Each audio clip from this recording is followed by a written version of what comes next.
नील पहाड़र जीवंत कहानी। ए समयर कथा।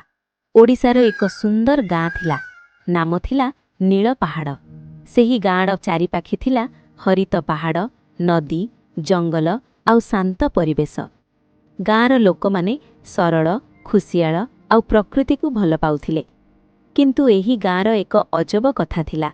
एठारे राति हेले गछ माने कथा हुअंती, पशु माने मनुष्य मानंक भली व्यवहार करंती, आउ आकाशर तारा माने जेपरि निजर गुप्त कहानी कहिबाकू चाहुथांती। सेही गाँरे रहुथिला जणे छोट छुआ। नाम थिला मानव। से साधारण छुआ नुहे। से चित्र आकिबाकू बहुत भल पाउथिला। आउ तार आका चित्र माने एक दिने जीवंत होई जिबे एही भावना से प्रतिदिन करुथिला। तार माँ कहुथिले, मानव तू दिने बड़ चित्रकार हेबु। किंतु मानवर मनरे थिला अन्य किछि। से चाहुथिला तार चित्र माने कथा कुहंतु।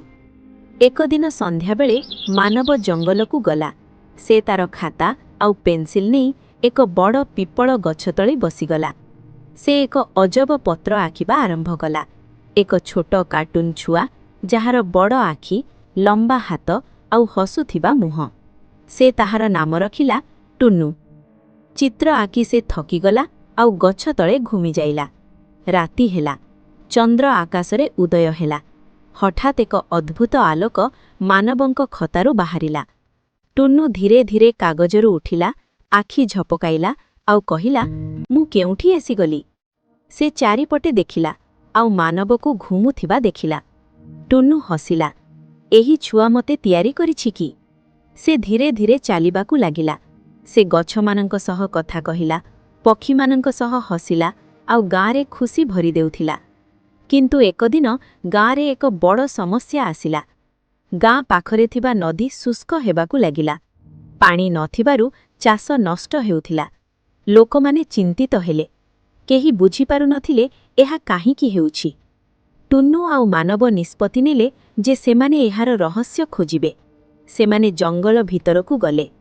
अनेक दूररे सेमाने एक पुरुणा गुहा देखिले। गुहा भितरे थिला एक बड़ पत्थर, जहाँ नदीर उच्चकू अटकाई देइथिला। टुन्नू कहिला, आमे एही पत्थर को हटाइबाकू पड़िबो। मानव कहिला, किंतु एहा बहुत भारी। टुन्नू भाबिला आउ कहिला, तू आउ चित्र आक, हुए परे सेमाने आमकू साहाय्य करिबे। मानव तुरंत तार खाता बाहर कला आउ एक बड़ शक्तिशाली हाथीर चित्र आकिला। किछि क्षण परे सेही हाथी मध्य जीवंत होइगला। हाथी तार शक्ति रे पत्थर को धीरे धीरे हटाई देला। पानी आउथरे बहिबाकू लागिला। गाँरे पुणी खुशी फेरी आसिला। गाँर लोकमाने मानव आउ टुन्नू को नायक भावरे स्वीकार कले। किंतु टुन्नू कहिला, एहा सबु मानवर कल्पना आउ साहसर फला। समय कटिगला। मानव आउ अनेक चित्र आकिला, पक्षी, पशु, मनुष्य आउ अजब जगत। किंतु से बुझीगला जे शक्तिर सठिक व्यवहार जरूरी। एक दिन टुन्नू मानव को कहिला, मोते एबे फेरी जीवाकू पड़िबो। मानव आश्चर्य हेला, काहीकि? टुन्नू हसिला, मु तुमर कल्पनार अंश।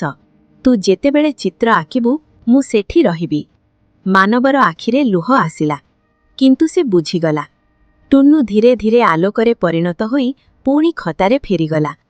मानव सेही दिनरू आउ बेसी भल पाई चित्र आकिबा आरंभ कला।